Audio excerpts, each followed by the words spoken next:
5 years ago, I walked away from the Jaguar I once saved, leaving behind a promise I couldn't keep. I thought time would make her forget, and maybe help me forget too. But the morning I returned to the sanctuary, she stepped out of the shadows as if she'd been waiting a lifetime. And in a single breathtaking moment, I realized some memories refuse to fade, no matter how far or how long you run. Before we begin today's story, I want to take a quiet moment to thank you for being here. These stories take time, heart, and a little courage to tell. If you'd like to help me keep bringing more true, meaningful, and inspiring moments to this channel, I'd be grateful if you clicked subscribe, like, and share video. It's a small gesture, but it gives me the strength to keep creating. And it tells me these stories still matter to someone out there. Now, let's begin. Dawn came slowly to the desert, sliding over the jagged ridges in a wash of pale gold and dusty pink. The air was still cool, carrying the faint smell of creosote and last night's rain, a rare gift in southern Arizona. Ethan Ward drove with the windows cracked just enough to feel it, hands tight on the steering wheel, as the sign for Jaguar Haven rose out of the morning haze like something from another life. The gravel under his truck tires crackled in the empty parking lot, louder than it should have in the quiet. For a moment, Ethan just sat there, engine idling, watching his own breath cloud faintly in the windshield.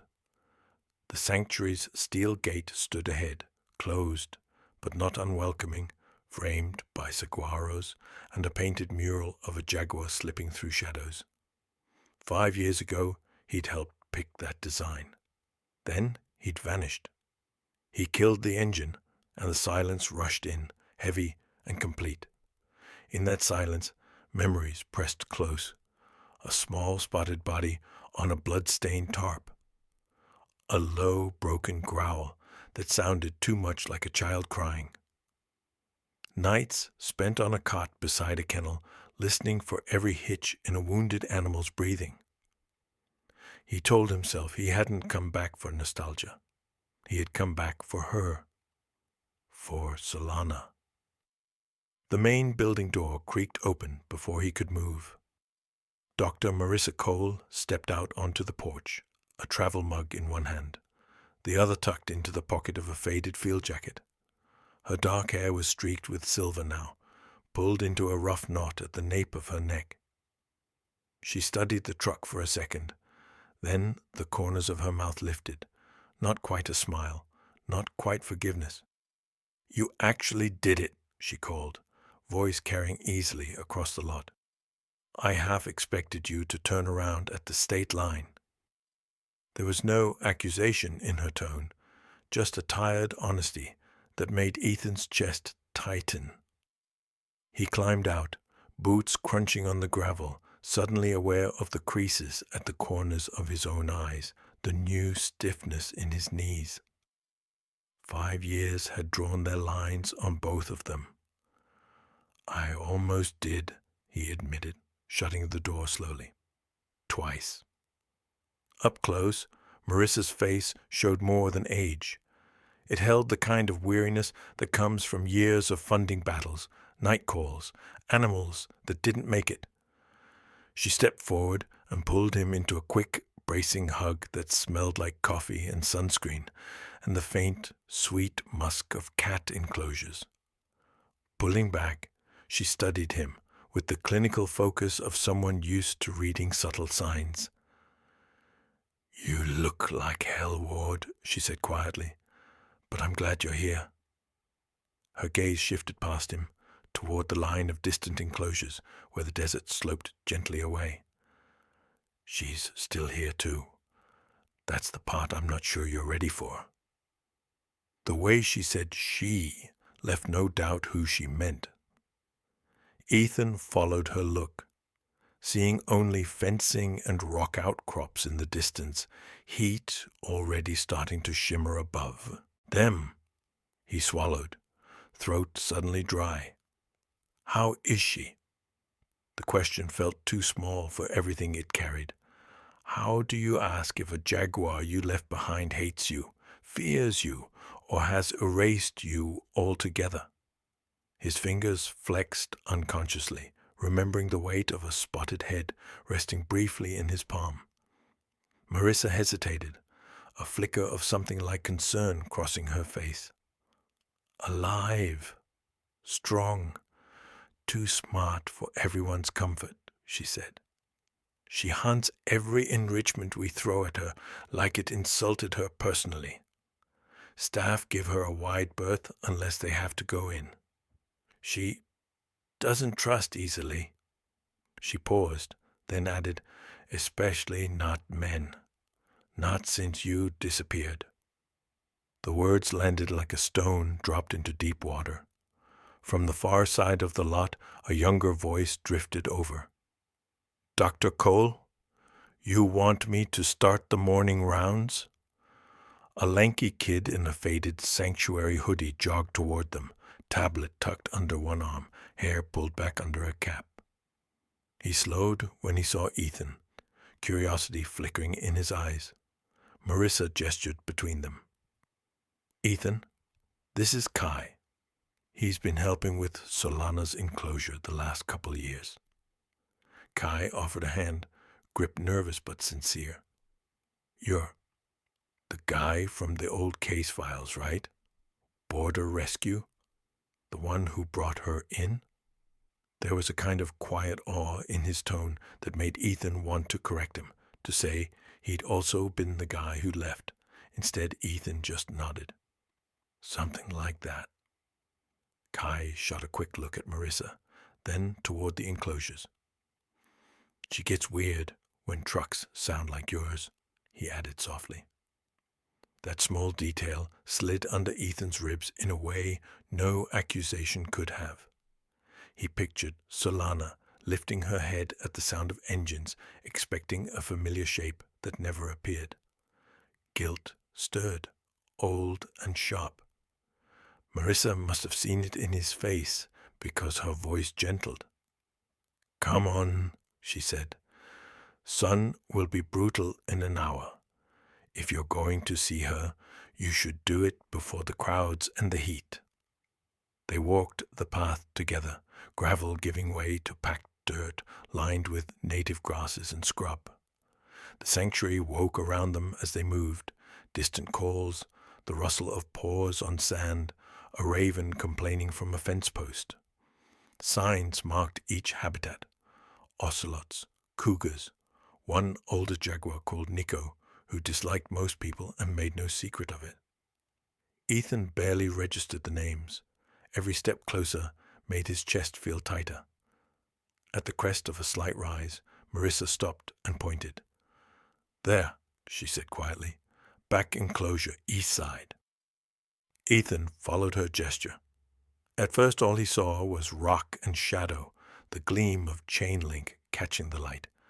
Then, on a sun-warmed ledge of sandstone, a shape resolved, golden coat dappled with black rosettes, tail flicking once, slow and deliberate.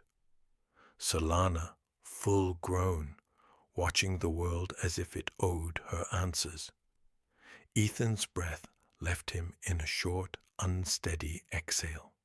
For a few seconds, the years collapsed. He saw not the powerful adult sprawled in the morning light, but the half-starved juvenile crammed into a crate that smelled of bleach and fear. Marissa's voice cut gently through the flood of memory. Before we go any closer, she said, you need to understand something. This isn't a movie reunion. She owes you nothing. And if she decides she wants you gone...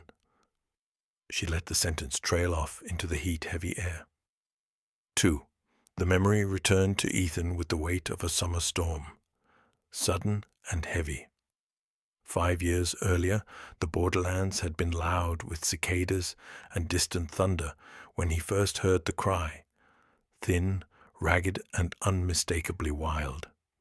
He'd been patrolling a remote wash near the canyon rim, expecting nothing more dangerous than a rattlesnake when that broken sound cut through the heat. He followed it down a narrow ravine where the air cooled and the shadows deepened. There, half hidden beneath a tumble of dead branches, lay a jaguar cub no larger than a house cat. Her paw was twisted inside a steel snare, the kind set by men who didn't care what suffered as long as something died. She watched him with a mixture of terror and fire, as if daring him to try saving her. Even now he remembered how slowly he'd approached, whispering nothing words just to keep her anchored to the moment. She didn't trust him. Why would she? But she didn't try to bite when he threw his jacket over her head. The snare cut deeper as he freed her, and her cry tore through him in a way he hadn't expected. By the time he carried her out, his hands were shaking. Back at the outpost, his partner at the time, Rafael Torres, nearly dropped his coffee when he saw the bundle in Ethan's arms. Rafael had seen his share of wounded animals, but something about the little jaguar stunned him. Maybe it was the way she clung to consciousness, refusing to let go. Maybe it was the way Ethan held her, gentle, protective, like she was more than just another rescue. They worked through the night, flushing the wound, stabilizing her breathing, wrapping her paw in layer after layer of gauze. She never made a sound once the initial shock passed, just watched Ethan with those wide, ember-colored eyes. He tried not to read too much into it, but something settled in his chest when she refused to look away. He gave her a name at dawn, Solana, after the sunrise that finally broke over the ridge. The next weeks unfolded in rhythms both exhausting and strangely comforting. Ethan slept on a cot beside her crate, waking whenever she stirred.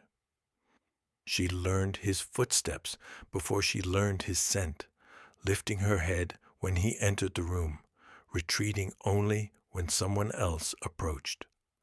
Raphael joked that Ethan had become the cub's full-time father, but the truth sat deeper than the joke suggested.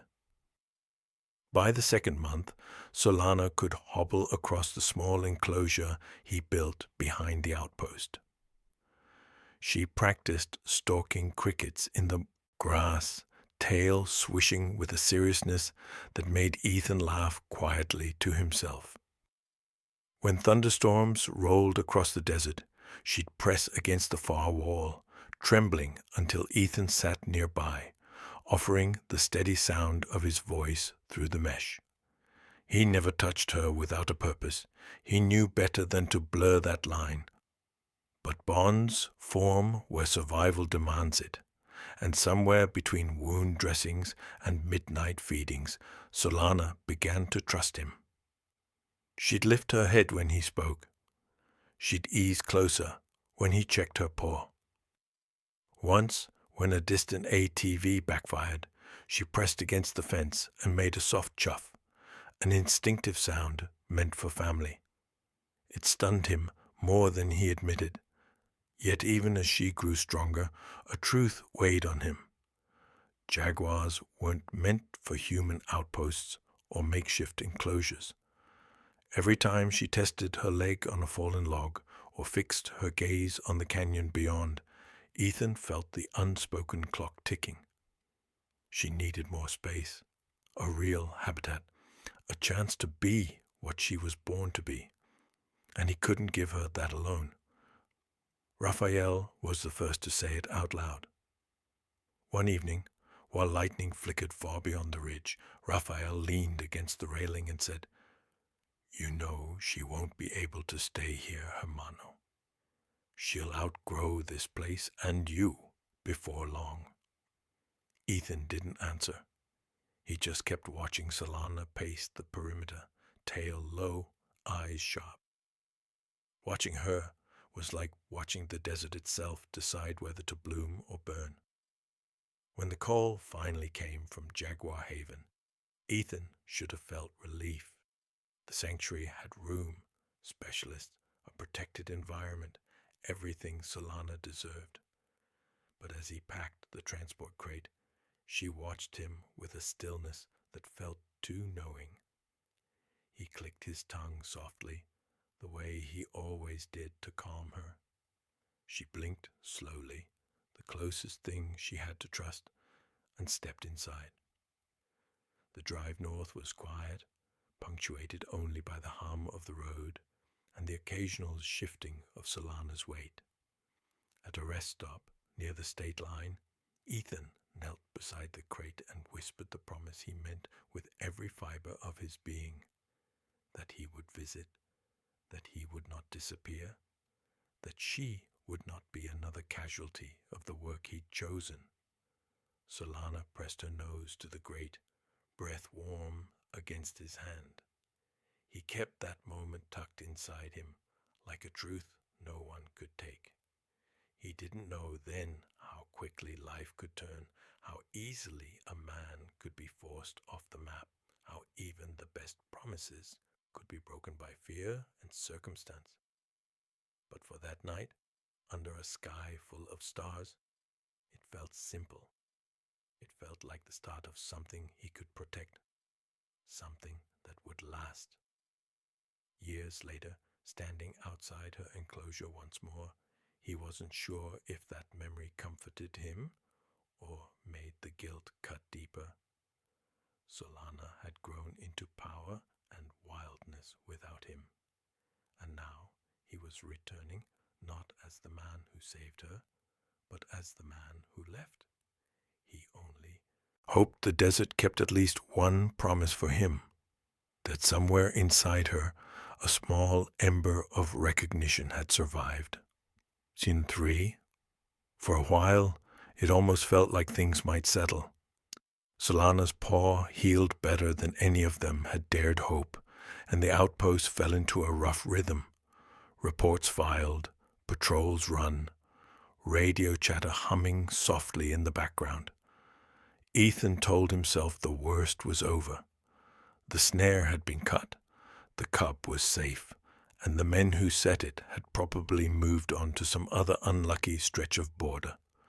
But the desert has a way of keeping score. A month after Solana's transfer north was approved on paper, Raphael started finding signs Ethan couldn't ignore. Tire tracks where no ranch road should be. Boot prints too heavy, too many, clustered near washes that never saw hikers. Once, a cigarette butt stamped into the dust beside a torn bait sack, still smelling faintly of cheap tobacco and diesel. The first real warning came one blistering afternoon when they followed a buzzard's lazy circle to a dry arroyo. There, half buried in sand, lay the carcass of a young mule deer. The head was untouched, but the pelt had been flayed in long, careful strips, as if someone had started a job and walked away. On a rock nearby, carved in crude lines with a knife point, was a symbol Ethan recognized from old briefings, cartel markings. That night, the outpost felt smaller.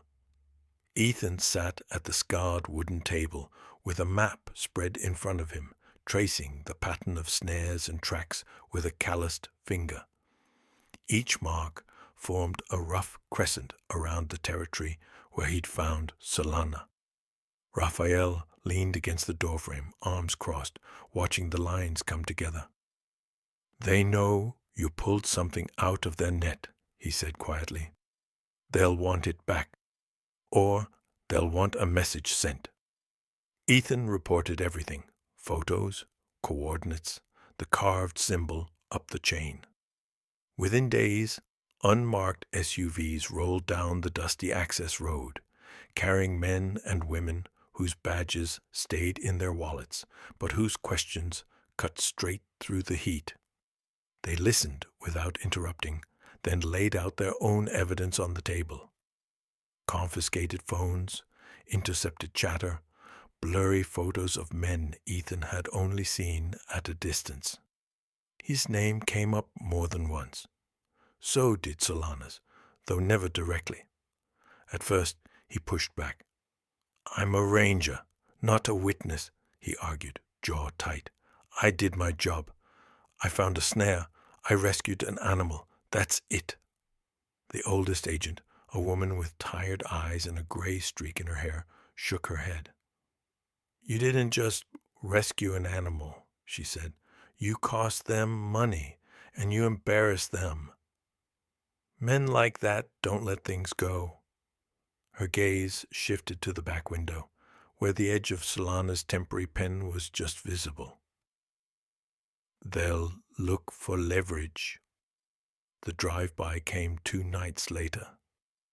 No lights, no plates, just the low growl of an engine on the access road when no one had reason to drive after dark.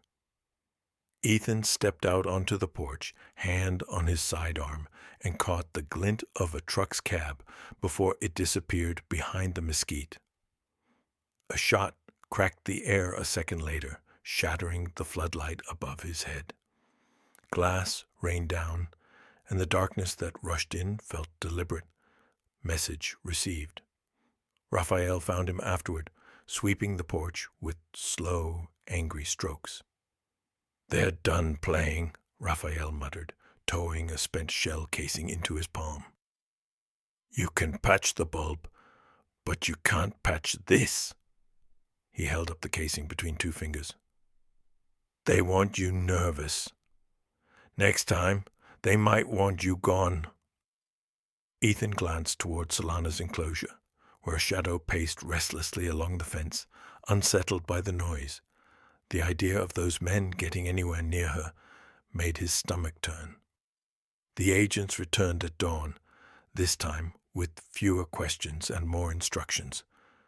They'd already been working a case against the cartel. Ethan's evidence gave them a narrow opening, but that opening came with a cost. In a cramped office that smelled of dust and coffee, they laid it out plainly. Relocation, new assignment in another state, restricted contact with anyone tied to the investigation. His safety wasn't the only concern. The sanctuary's future transfer of Solana could be compromised if his location stayed public. Ethan stared at the manila folder on the desk, the one with his name on the tab, and a thin stack of forms inside. "You're asking me to walk away," he said. It wasn't an accusation, just a dull realization. From the job, from this place, from her. The older agent didn't flinch. "We're asking you to stay alive," she replied, "and to give that animal a chance to live out her life without being a bargaining chip. We can move her quietly to a secure sanctuary. We can't do that if you're still a target standing next to her." The decision wasn't really a decision at all. Once the first bullet hit the outpost, the clock started. Ethan bought himself one night, just one, to help prep Solana's transport and to stand beside her enclosure while the desert cooled from orange to indigo. She paced more than usual, muscles bunching under her coat, catching some tension in the air he couldn't mask. He whistled her 3-note call, softer than a sigh. She paused, head tilting, then chuffed once, a low sound that wrapped around his ribs. They loaded her before sunrise, when the sky was only a pale suggestion of color, and the road was empty. The sanctuary's truck backed up to the gate, logo covered by a dusty tarp. Raphael held the crate steady, while Ethan guided Solana inside, speaking under his breath even though he knew she didn't understand the words. She understood tone, though. She always had. When the door latched, she turned once, pressing her forehead lightly to the metal grate, as if memorizing his scent one last time. He wanted to promise he'd be right behind her. wanted to swear he'd drive up to Jaguar Haven the following week, stand at the fence, and let her see that the world she knew hadn't simply dissolved overnight. But the agents waited by the government sedan with the engine running, and the look in Raphael's eyes said what neither of them could. This was not a goodbye you put an end date on. This was a leaving that might never circle back. As the truck carrying Solana pulled away in a cloud of pale dust, Ethan stood rooted in place, a duffel bag at his feet, and the desert stretching out in all directions like an accusation. The government car door opened behind him. "It's time," the agent called gently.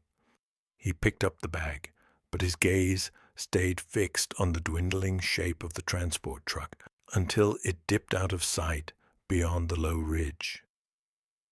Only then did he turn.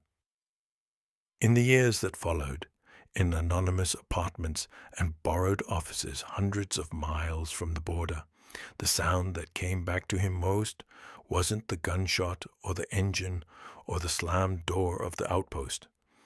It was that last soft chuff from the crate, the way Solana had leaned into the grate as if offering him a comfort he hadn't earned. He carried that sound with him like a debt, and the knowledge that one day, if he survived the distance, he would have to face whatever it had become in her memory. 5 years is a strange length of time, long enough to change the face of a place, short enough to leave its echoes behind.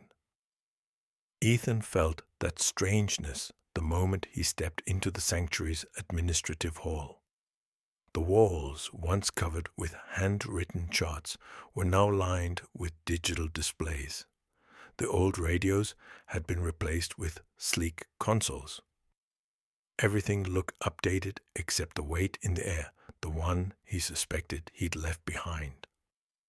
Marissa led him down a quiet corridor, her boots tapping steadily on the concrete floor. She spoke of staffing changes, expansion grants, and the new veterinary wing, but her voice carried an undertone he couldn't name. It wasn't until she paused at a window overlooking the eastern enclosure that she finally said it, soft, as if cautioning the desert not to listen. "She didn't take your leaving well. Not at all." The words settled into Ethan like falling sand, filling places he thought he'd braced. Out in the enclosure, Solana moved along the rock ledge with the controlled grace of an apex predator. Yet there was a tension in her body he didn't remember, a restless energy, a watchfulness that never quite relaxed. Even through the glass, Ethan sensed the edge she carried now, the way wildness sharpened itself when trust had nowhere to land.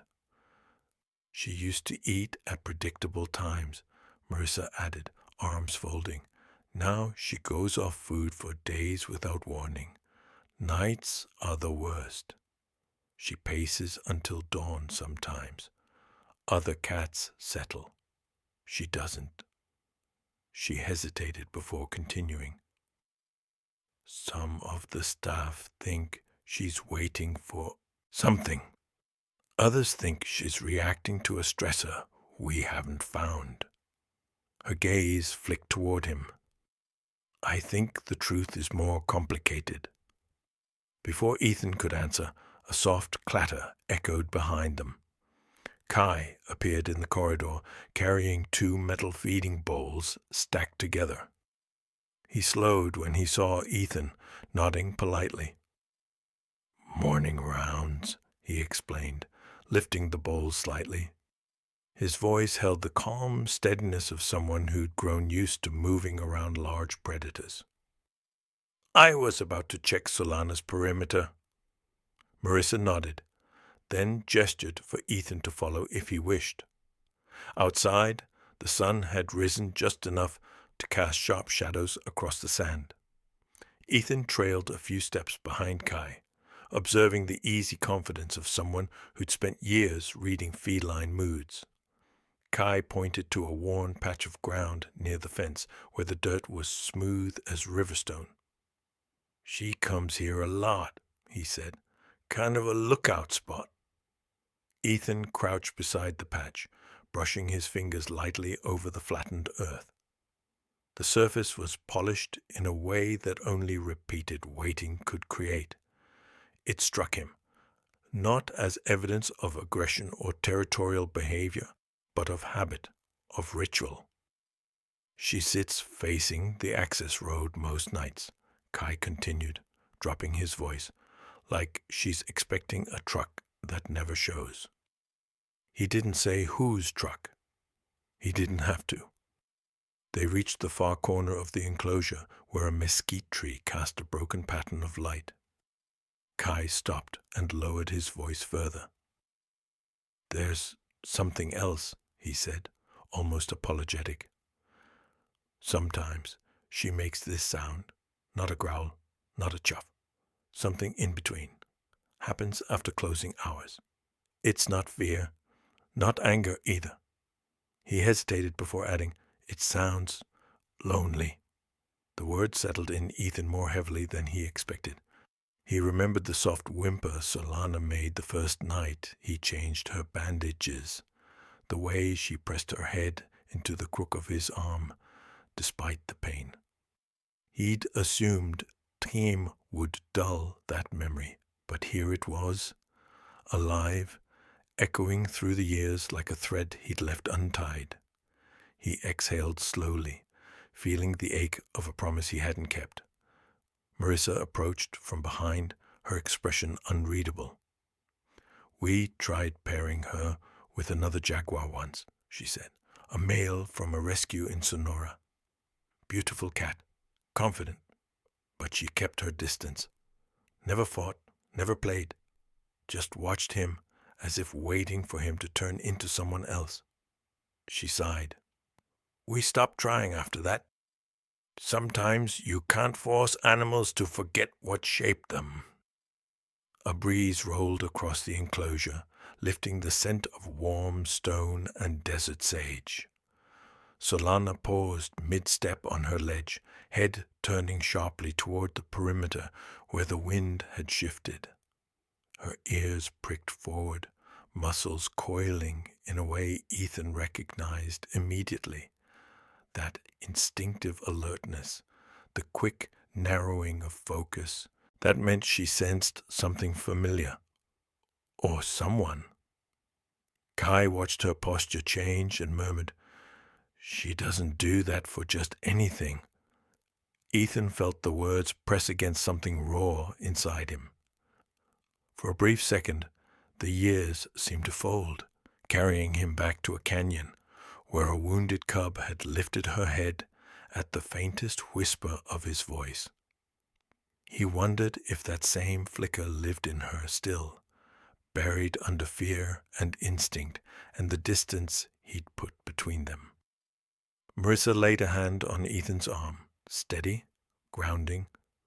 "Before you see her up close, you need to understand the weight of those 5 years," she said. "She adapted to survival without you. She built walls.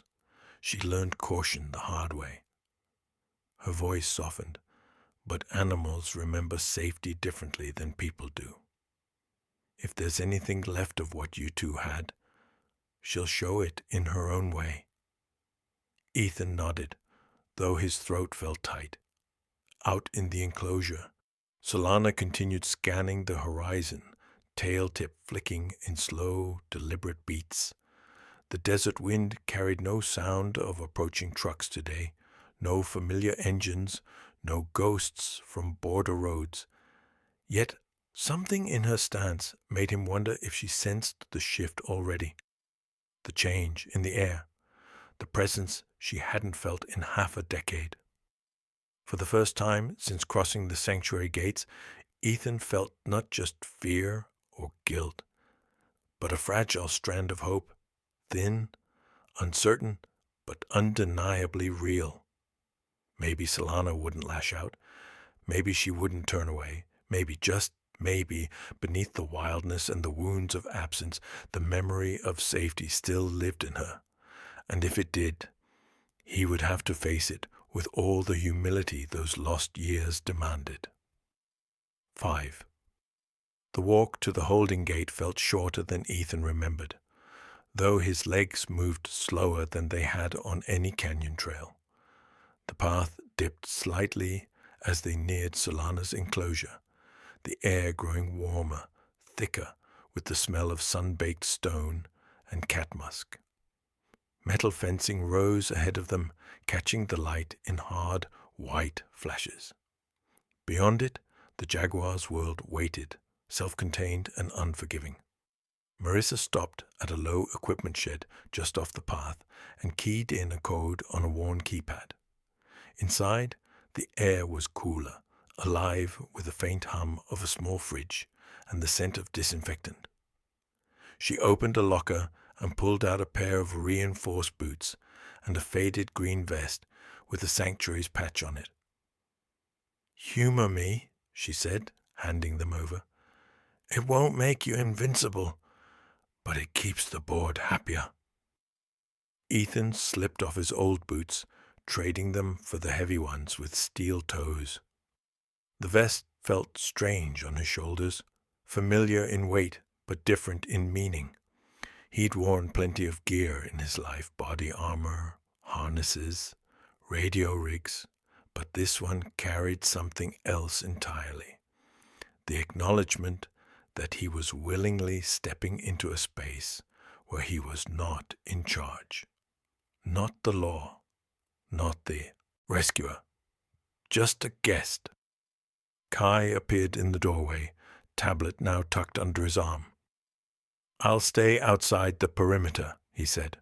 "Monitor her from the cam feeds. If anything looks off, I'll signal." His tone was professional, but Ethan caught the flicker of unease in his eyes.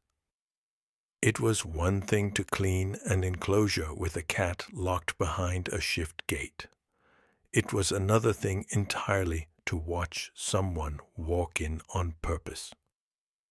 They approached the double-gated entry, a narrow corridor of chain link that funneled them toward Solana's territory. A red sign hung at eye level, "Authorized staff only." Marissa paused beside it and turned to face Ethan fully.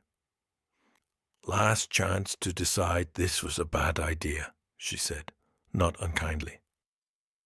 "If you want to observe from the viewing platform only, I won't think less of you. Neither will she." He shook his head, fingers tightening briefly on the vest's zipper. "I've spent 5 years letting other people decide where I could and couldn't stand," he replied. "This part is mine." The answer surprised him a little, but once it was out, it felt true. Marissa studied him for a beat, then nodded. "All right," she said. "Then we do this by the book." She keyed in another code, and the first gate clicked open with a reluctant groan. Inside the small holding space, the sounds of the sanctuary faded, replaced by a closer, more intimate quiet. Ethan could hear his own breathing, the small creak of chain link as the wind shifted, the distant trickle of water from Solana's artificial stream. Marissa closed the outer gate firmly, checked the lock twice, then rested her hand on the inner latch without opening it. "Listen carefully," she said. "This part matters." She spoke in the measured tone of someone used to training people who overestimated their own instincts. "When we go in, you don't rush, you don't stare her down, and you don't reach for her. Think of it like entering someone's living room uninvited. You sit, you wait, you let them decide if they want a conversation. If she shows her teeth, pins her ears, or flattens, we leave. No heroics, no second chances." Ethan nodded, the ranger in him recognizing the rules even as the man inside flinched at the idea of retreat. "What if she just ignores us?" he asked. Then we respect that, Marissa replied. Indifference is a form of safety. It may be the best you get today. She hesitated, then added more softly, and if she remembers you, it won't look like a movie. It'll be in small things, where she stands, how she breathes, what she chooses not to do.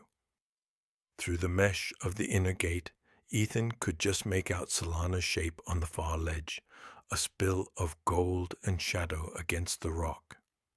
She was lying down, head up, facing away from them toward the wider desert beyond. For a heartbeat, he felt like the intruder he was. Some ghost returned to a life that had already moved on without him. Marissa drew a slow breath, then turned the latch. The gate swung inward with a dry rattle. Stepping over the threshold, Ethan felt the world change in subtle ways. The air seemed denser, warmed by the cat's body heat and the enclosed space. The smells sharpened: meat, fur, damp earth near the stream. Sounds shifted too. His footsteps on the packed ground sounded loud and out of place. This wasn't the borderland, where he'd been the one reading tracks and sign. Here, he was the one being sized up. Marissa led him to a low wooden bench set about 20 feet from the main rock formation. "Sit," she murmured. Hands loose, shoulders relaxed. "Talk if you want, but keep it low. She already knows we're here." They sat side by side, the bench creaking softly under their combined weight. Ethan placed his hands on his knees, palms down, resisting the urge to fidget. He could feel his heart picking up, each beat a little louder than the last. For a long moment, nothing happened. Solana stayed on her ledge, tail hanging motionless over the edge. The wind shifted slightly, carrying their scent up toward her.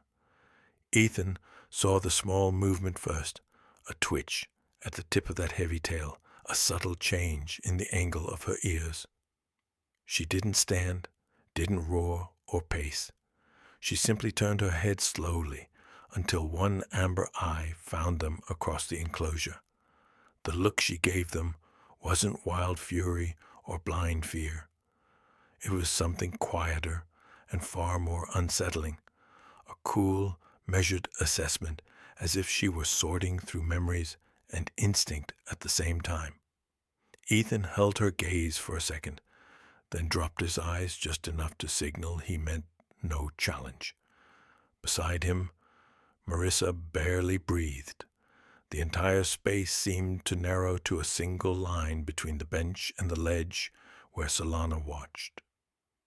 In that narrowing, Ethan felt the weight of all 5 missing years crowd in around him. Every mile he'd driven away, every night he'd lain awake in anonymous apartments, hearing phantom chuffs in the hum of air conditioners. All of it led to this small, sunlit moment, sitting within striking distance of an animal who had every right not to care he'd come back. He exhaled slowly, not daring to speak her name yet, and waited to see which part of their shared past Solana would choose to remember. 6. For a moment, the world seemed to balance on the thin line between stillness and danger. Solana held her position on the ledge, head tilted just enough to show she was aware of them, but not enough to reveal what she planned. The air hung heavy, the kind of quiet that makes a man hear his own heartbeat more than he wants to. Ethan kept his hands still on his knees, refusing to look away too quickly or for too long. Marissa leaned slightly toward him, lips barely moving as she whispered, "She's calculating. That's the look she gives when she's deciding whether something belongs in her territory." Her voice trembled just enough that Ethan knew she wasn't repeating a textbook line. This was instinct speaking, hers and the Jaguar's, running parallel in the same space. Ethan inhaled slowly, grounding himself the way he used to before approaching wildcats on the borderlands. Solana shifted her weight, the movement fluid but sharp-edged, like a blade catching light. She rose from the ledge with an ease that belied her size, muscles rippling beneath that spotted coat. With each step, she descended the rocky slope. Her paws found the quietest patches of stone, her tail lowering into the unmistakable arc of a predator assessing the unknown. Ethan felt the air temperature change, or maybe it was simply the sudden heat of fear climbing his spine. Marissa's hand hovered near his arm, not touching, but ready. "Remember," she murmured, "if she flattens her ears or breaks into a low stalk, we leave, slowly but immediately." Ethan nodded, though he knew he wouldn't be the one to turn first. Not with Solana walking toward them with the silent authority of something that had learned to survive without him. He forced himself to breathe again, slow and even, the way he'd once taught her to calm, when thunderstorms rattled the outpost windows. Solana reached the flat ground at the base of the ledge and paused. 10 yards of sunlit space separated them now. Not far, not safe. She lowered her head slightly, nostrils flaring as she pulled in their scent. The breeze carried her musk to them, warm, wild, tinged with the faint iron of recent feeding. Ethan felt the memories collide. The first time he'd cleaned her wounded paw, the way she'd leaned into the crate on their final drive north. Time folded over itself, stitching edges he'd long believed torn. He caught a flicker in her eyes, a tightening, a narrowing, something that almost looked like recognition, but evaporated before he could grasp it.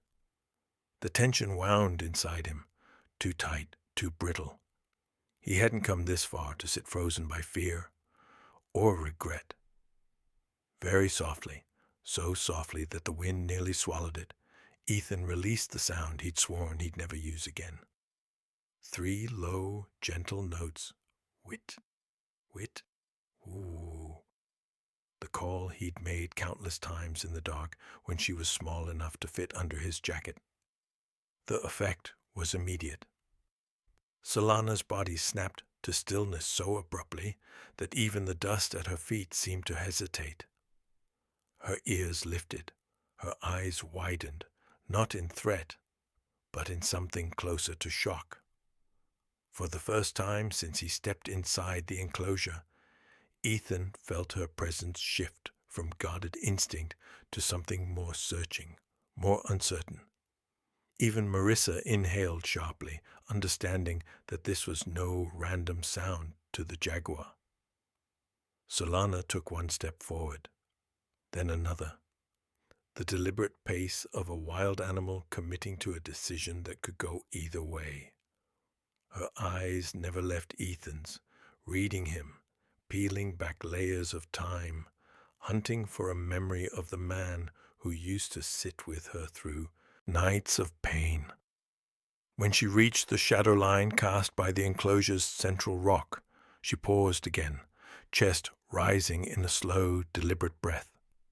The next sound she made was not a growl, far from it. A soft, rumbling chuff drifted across the warm air, as gentle as a stone dropped into still water. Ethan heard Marissa gasp beside him, but the world had narrowed to that single sound. It was the same chuff she'd made the night he removed her first bandage. The same sound she'd used when thunderstorms terrified her into pressing against the mesh of her recovery pen. A sound that existed only for those she trusted, and she was offering it now, to him. Ethan's vision blurred for a moment, breath catching somewhere deep in his chest. He didn't stand, didn't reach, didn't speak. He simply remained still in the way only a man who'd spent half a decade carrying regret could remain.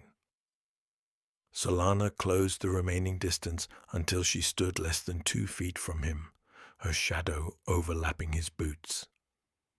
Her tail flicked once, slow and thoughtful, before she lifted her massive head, amber eyes soaking in every detail of his face. Very cautiously, she leaned forward and bumped her forehead against his knee, firm enough to jolt him, gentle enough to make his throat tighten. Ethan let out a breath he hadn't realized he'd been holding, something between a sigh and a quiet, broken prayer. Marissa whispered, "My God, she remembers you," though the Jaguar had already delivered that truth herself. Solana stepped around him in a slow semicircle, brushing the rough edge of her cheek along his vest, marking him with the scent she reserved for things she claimed, things she accepted back into her orbit.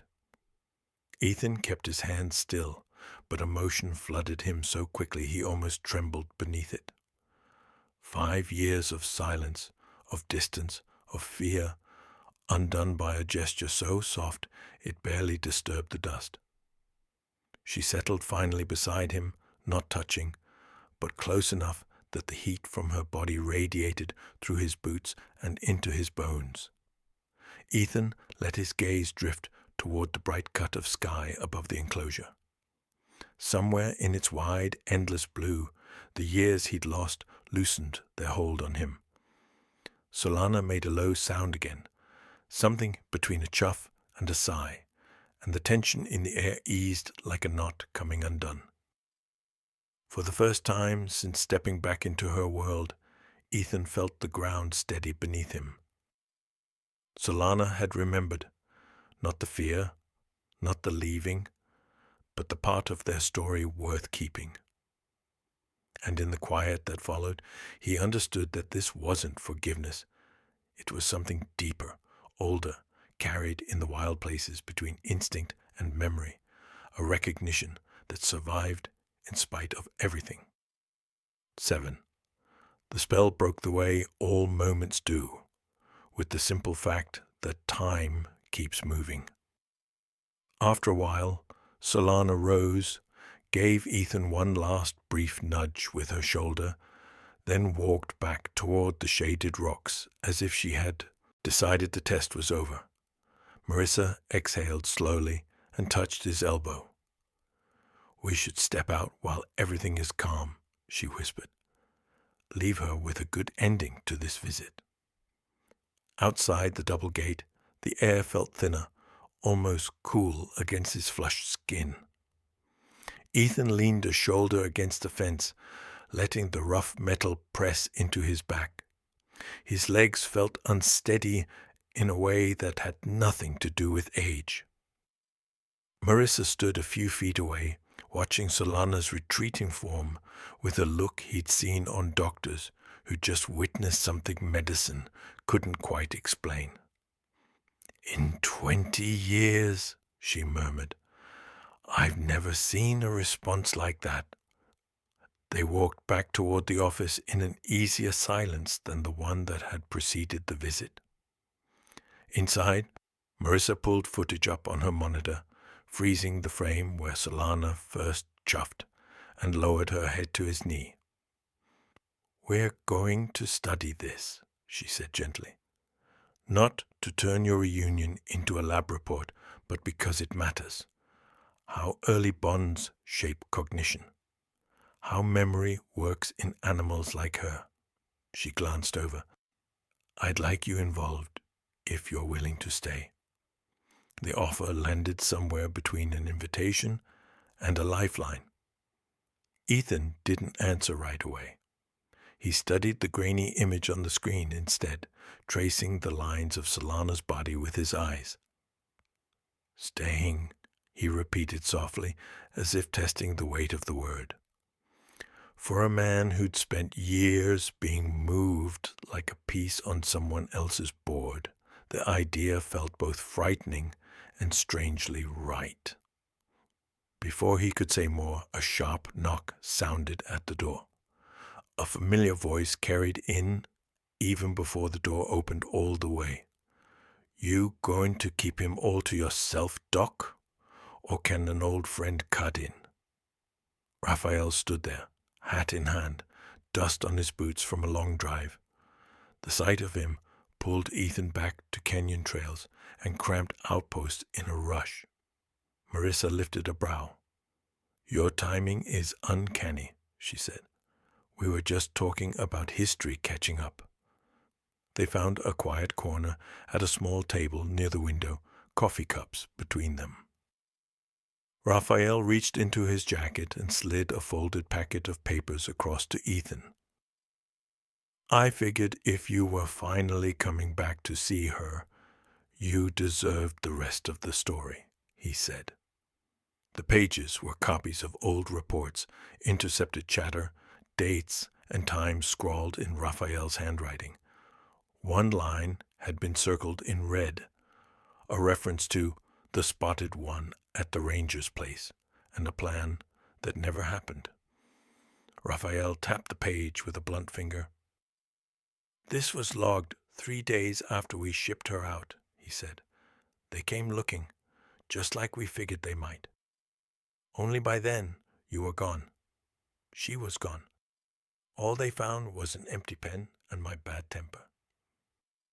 He tried to smile, but his eyes stayed serious. You didn't just lose her when you left Hermano. You saved her twice. Once from the snare. Once from them. The realization settled in slowly, like water seeping into dry ground. Ethan had carried his guilt like a certainty for so long that the idea of it being only half true felt almost disorienting. He looked from the reports to the window where the edge of Solana's enclosure peeked through the trees. The ache of leaving hadn't been a failure of courage after all.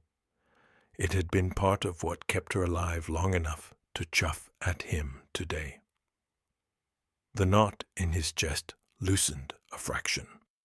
That evening, as the sun slid low and painted the rock faces copper, Ethan walked the public path that circled the Jaguar habitats. A small group of older visitors shuffled along with a volunteer, listening as she explained why wild animals don't make pets. When they stopped near Solana's viewing area, Ethan hung back, watching her move through the brush with that same effortless grace. She glanced toward the glass once, then went back to her own business, uninterested in the cameras and pressed faces. Marissa joined him at the railing. We could use a field coordinator, she said quietly. Someone who understands the wild side and the human side.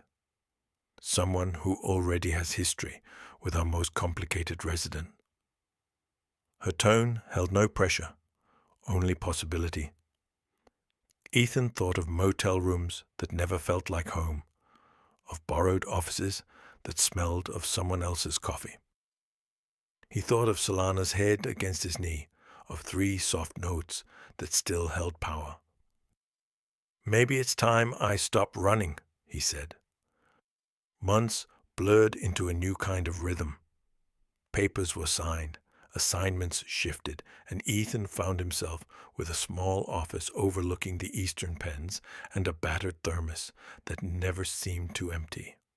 Mornings began not with border briefings, but with feeding charts and behavioral logs. He worked with Kai on enrichment plans, taught younger staff how to read the subtle cues big cats give before they've even thought about showing their teeth. It was different work, but the same heart. Solana remained, defiantly, who she was. No one's pet, no one's guarantee. Some days she barely acknowledged him, staying high on her ledge as he walked the perimeter outside. Other days, when the world was quiet and the light was soft, she would pad down to the fence when she heard his boots on gravel, offering a single chuff before returning to whatever had her attention. He learned to take those moments as the gifts they were, not as debts owed. On certain weekends, Marissa asked him to speak to small groups, teachers, retirees, donors who'd come to see the animals their checks helped feed. Ethan would stand in the shade of a ramada, hat in hand, and tell them about snares and storms, about what it means to hold a wild animal's life in your hands and know you can't keep it. Sometimes, when the group was ready for a harder truth, he spoke about leaving, about the years he couldn't come, about the response he never expected. He never named his story after those words, but they lived there, between the lines. After 5 years, I suddenly stopped visiting the Jaguar, and she met me not with rage, but with something older, something quieter. As the listeners watched Solana move along her rocks in the distance, Ethan could see understanding settle over them, a recognition that real connection doesn't always look the way movies teach us. Sometimes it's a single glance, a small sound, a choice not to harm. On one cool morning, long after his return had stopped feeling like a temporary visit, Ethan sat once more on the bench inside Solana's enclosure. The team had finished a health check, and she was already back to patrolling her favorite paths, tail curling with content focus. He didn't call to her. He didn't need to. After a time, she paused on the rise above him, looking down as she had that very first day back, when everything between them was still a question. This time, the question seemed answered. She descended with unhurried steps, circled once behind the bench, then came to rest a few feet away, facing the open desert beyond the fence. For a while, they simply shared the space. The man who had left and returned, and the Jaguar who had survived both his presence and his absence. When she finally offered a soft chuff, almost under her breath, it felt less like a greeting and more like an agreement. Ethan smiled, the expression small but steady. He didn't reach for her. He didn't need to prove anything anymore. The desert breeze moved across the enclosure, carrying the scents of mesquite and warm stone. Solana rose, muscles rolling under her coat, and walked back toward the deeper shadows, toward the life that was fully, fiercely her own. Watching her go, Ethan felt something he hadn't known he was missing, a quiet, enduring gratitude for the rarest of gifts, to be remembered and to know that remembering had made a life, not broken it. If this story touched you, even just for a moment, I'd love to hear from you. You don't have to write anything long. Just drop a simple 1 in the comments, or even a row if that's easier. It lets me know you're still here, listening, sharing these quiet moments with me. And if you'd like to travel with me into the next chapter, into more true stories of courage, memory, and the bonds that refuse to fade, I'd be grateful if you subscribe to the channel. Your presence here matters more than you know. Thank you for spending this time with me, and I'll see you in the next story.